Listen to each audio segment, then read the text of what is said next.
Hi friends, வணக்கம். எல்லோரும் எப்படி இருக்கீங்க? நான் ரொம்ப நல்லா இருக்கேன். இந்த வீடியோவில் உங்களுக்கு ஒரு நைட் டைம் vlog தான் ஷேர் பண்ணியிருக்கேன்.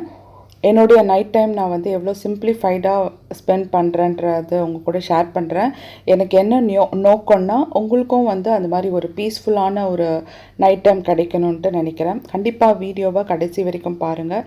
வீடியோ பிடிச்சிருந்தால் மறக்காமல் லைக் பண்ணி சப்ஸ்கிரைப் பண்ணுங்கள். ஏதாவது கேள்வி இருக்குது உங்ககிட்ட அப்படின்னா தெரிஞ்சுக்கணுன்னாலும் என்கிட்ட கமெண்ட் பண்ணுங்கள். ஒரு டே பிகின் பண்ணுறது எவ்வளோ முக்கியமோ அதே அளவுக்கு அதை எண்ட் பண்ணுறதும் ரொம்ப முக்கியம். எல்லாருமே காலையில் நிறைய பிளான் இருக்கும், பிஸி ஸ்கெடியூலும் இருக்கும். கடன் எழுந்துச்சி வேலையை முடிச்சுட்டு ஆஃபீஸ் கிளம்புறவங்க ஆஃபீஸ் கிளம்பிடுவோம். வீட்டில் இருக்கவங்களும் கண்டிப்பாக வேலை இருக்கும், காலையில் முடிக்க வேண்டிய வேலை.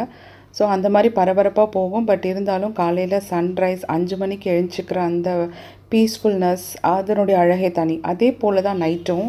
எப்போவுமே சாப்பிட்ட அப்புறம் ஒரு வாக் போனால் உங்களுடைய சுகர் லெவல் ரொம்ப கம்மியாக இருக்கும்ன்ட்டு இப்போல்லாம் வந்து நிறையவே ரிசர்ச்சஸ் இருக்குது. அதுக்கு மட்டும் இல்லை, யூஸ்வலாக வாக் போகிறது என்னுடைய பழக்கம். ஈவினிங்கோ இல்லைன்னா நைட் டைமோ கண்டிப்பாக ஒரு வாக் போவேன். அப்போ வந்து நீங்கள் எப்போயாவது இந்த மூன்ஸும் இந்த ஸ்டார்ஸும் கான்ஸ்டலேஷன்ஸ்லாம் அப்சர்வ் பண்ணியிருக்கீங்களான்னு கமெண்ட் பண்ணுங்கள். ஒவ்வொரு நாளுக்கும் ஒவ்வொரு விதமாக இருக்குங்க, அவ்வளோ அழகு. அந்த மூன் வந்து பொசிஷன் மாறுறது, ஸ்டார்ஸோட பொசிஷன் மாறுறது, இதெல்லாம் நம்ம அப்சர்வ் பண்ணிகிட்டே வருவேன் நான். ரொம்ப ரொம்ப அழகாக இருக்கும். அடுத்த நாள் காலையிலக்கு என்ன பண்ண போகிறோம் அப்படின்றதுல தான் ஃபஸ்ட்டு பிகின் ஆகும் என்னோடய நைட் டைம் ரொட்டீன். நாளைக்கு வந்து பச்சைப்பயிறு ஊற போட்டிருக்கேன், பச்சைப்பயிறு செய்கிறதுக்கு. சப்பாத்தி இன்றைக்கி நைட்டு செஞ்சது அதை எக்ஸ்ட்ரா 2 இருக்குது, பேக் பண்ணிவிட்டு இதெல்லாம் வச்சுட்டு ஃபஸ்ட்டு வந்து பாத்திரம் கழுவி முடிச்சிடணும். பாத்திரம் வந்து நிறைய இருக்குது அப்படின்ற மாதிரி வச்சுக்காதீங்க. இது வந்து ரொம்ப கஷ்டம். எனக்குமே வந்து நைட் பாத்திரம் கழுவுறதுன்றது ரொம்ப ஒரு மாதிரி இருக்கும். அதனால மோஸ்ட்லி வந்து ஈவினிங் ஒரு 75% முடிச்சிட்டோன்னா நைட் பாத்திரம் மட்டும்தான் இருக்கும். அது மட்டும் நம்ம அலசி போட்டால் போதும், அதாவது வாஷ் பண்ணி போட்டுட்டால் போதும். கம்மியாக வச்சுக்கோங்க பாத்திரம், நிறைய யூஸ் பண்ணாதீங்க. காலையில் எப்படி டே பிகின் பண்ணுறோமோ அதே மாதிரி நைட்டும் டேவை கம்ப்ளீட் பண்ணணும்.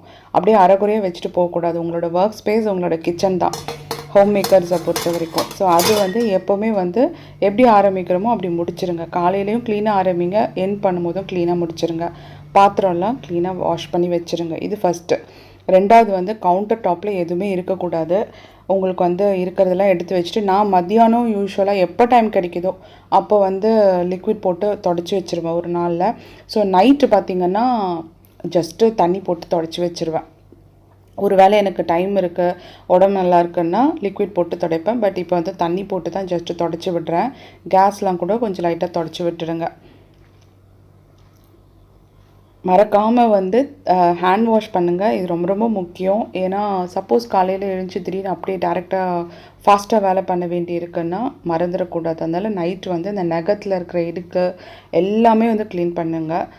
அப்புறம் என்னோடய பேட்டர்ன் 3வது பார்த்திங்கன்னா, கண்டிப்பாக நான் வந்து ஏர்லி 40ஸில் இருக்கிறதுனால ட்ரைக்ளிசரைட்ஸ் இது எல்லாமே வந்து கொஞ்சம் லைட்டாக இன்க்ரீஸ் ஆக ஆரம்பிக்குது. ட்ரைக்ளிசரைட்ஸ் கம்மி பண்ணணுன்னா பூண்டு வந்து பெஸ்ட்டு மெடிசனுங்க. எந்த விதத்துலையாவது பூண்டு சாப்பிட்லாம். வயிறு எரிச்சலாக இருக்கவங்க தேனில் ஊற போட்டு சாப்பிடுவாங்க. இது வந்து நான் அப்படியே டேரெக்டாக தான் சாப்பிட்றேன். சின்னதாக இருந்தால் ஒரு 4, மீடியம் சைஸாக இருந்தால் 2. நான் அது வந்து 4 எனக்கும் ஹஸ்பண்ட்க்கும் சேர்த்து வச்சுருக்கேன். இது வந்து நம்ம ஃபஸ்ட்டு இடிச்சிடணும். இடிச்சிட்டு 5 நிமிஷம் வச்சுட்டு அப்போ தான் அந்த காரத்தன்மை போகும். அதுக்கப்புறம் நீங்கள் வந்து அதை வாயில் போட்டு லைட்டாக அதை வந்து மென்னுட்டு தண்ணி போட்டு குடிச்சிடலாம். ஸோ இதுதான் வந்து ஃபஸ்ட்டு நான் ரெகுலராக பண்ணிகிட்ருக்கிறது. இப்போ இது இந்த யூடியூப்லாம் பார்த்திங்கன்னா ஏகப்பட்டது சாப்பாடு வந்து போட்டு நம்மளை டெம்ப்ட் பண்ணி விட்டுறாங்க. அதெல்லாம் வந்து நம்ம சின்னப்போ தெரியாது, 30-35 தெரியாது. 40 டச் ஆகுதா கண்டிப்பாக உங்கள் உடம்பை பார்த்துக்கோங்க. டயட்லாம் கண்ட்ரோல் பண்ணிக்கோங்க. உங்களுடைய blood checkup, regular blood checkup பண்ணுங்கள். அப்போ 40ஸ்லேயே நம்ம கண்டுபிடிச்சிட்டோம்னா நம்ம அந்த ட்ராக்கில் வந்துடலாம். இதுதாங்க என்னுடைய நைட்டு. ஓமனில் யூஸ்வலாக வந்து டிராஃபிக் கம்மியாக தான் இருக்கும். இது பூண்டு இடிக்கிறது மட்டும் இல்லாமல் இன்னொன்று வந்து ஆப்பிள் சைடர் வினிகர். இது வந்து hot water, 1 cup hot water எடுத்துகிட்டு அதில் 10 ml apple cider vinegar night தூங்க போகிறதுக்கு முன்னாடி இது வந்து குடிக்கணும். ஆப்பிள் சைடர் வினிகர் குடிக்கும் போது நீங்கள் வந்து ஸ்ட்ரா வச்சு குடிங்க, அப்படி இல்லை தூக்கி தான் குடிக்கணும். ஏன்னா பல்லில் பட்டால் பல் எனாமல் போயிடும், அப்புறம் உங்களுக்கு வந்து எல்லோ ஸ்டெயின்ஸ் வரும். ஸோ அதனால் நீங்கள் வந்து தூக்கி குடிங்க, அப்படி இல்லைன்னா ஸ்ட்ரா வச்சு குடிங்க. இது வந்து நைட்டு தூங்க போகிறதுக்கு முன்னாடி இது வந்து குடிக்கணும். அப்போ நம்ம வந்து ரத்தத்தில் அந்த ஆயிலி சப்ஸ்டன்ஸ் இருக்குது இல்லைங்களா, அந்த கொழுப்பு அதெல்லாம் வந்து கரையிறதுக்கு ஏசிவி ரொம்ப ஹெல்ப்ஃபுல்லாக இருக்கும். யூஸ்வலாக வந்து ஜிஞ்சர், ஆப்பிள் சைடர் வினிகர், அப்புறம் லெமன், அப்புறமா வந்து பூண்டு, இது 4ம் வந்து கொலஸ்ட்ரால் கம்மி பண்ணுறதுக்கு ஹெல்ப்ஃபுல்லாக இருக்குங்க. கிச்சனில் எப்போவுமே உங்களுக்குன்னு ஒரு தண்ணி பாட்டில் வச்சுக்கோங்க. இப்போ வெயில் காலம் வேறு ஆரம்பிக்குது, கண்டிப்பாக வந்து தண்ணி நிறைய குடிங்க. இப்போது இதை முடிச்சுட்டு ஃபஸ்ட்டு வந்து நான் பூண்டு சாப்பிட்டுட்டேன். 5 நிமிஷம் கழித்து அப்புறம் வந்து ஆப்பிள் சைடர் வினிகர் குடிச்சிட்டு தூங்க போயிடுவேன். தூங்க போகிறது இதுதான் என்னுடைய முக்கியமான ஸ்கெடியூல். 4வது கண்டிப்பாக வந்து பெட் டைம் ப்ரேயர் பண்ணணும். அப்புறம் வந்து இன்றைக்கி நாள் வந்து என்னெல்லாம் நடந்துச்சோ அதுக்கு எல்லாத்துக்குமே வந்து கடவுளுக்கு வந்து நன்றி சொல்லணும். ஏன்னா ஒரு நாளோட அருமை வந்து உண்மையிலே வந்து நம்ம கொஞ்சம் கொஞ்சம் யங் ஏஜில் தெரியாதுங்க. இப்போ நடக்கிற விஷயம்லாம் பார்க்கும்போது நம்மளுக்கு ஒவ்வொரு நாளுமே வந்து கடவுள் நம்மளுக்கு கொடுக்குற ஒரு கிஃப்ட்டுன்னு தான் தோணுது. ஸோ அந்த மாதிரி அதுக்கெலாம் வந்து தேங்க் பண்ணுங்கள்.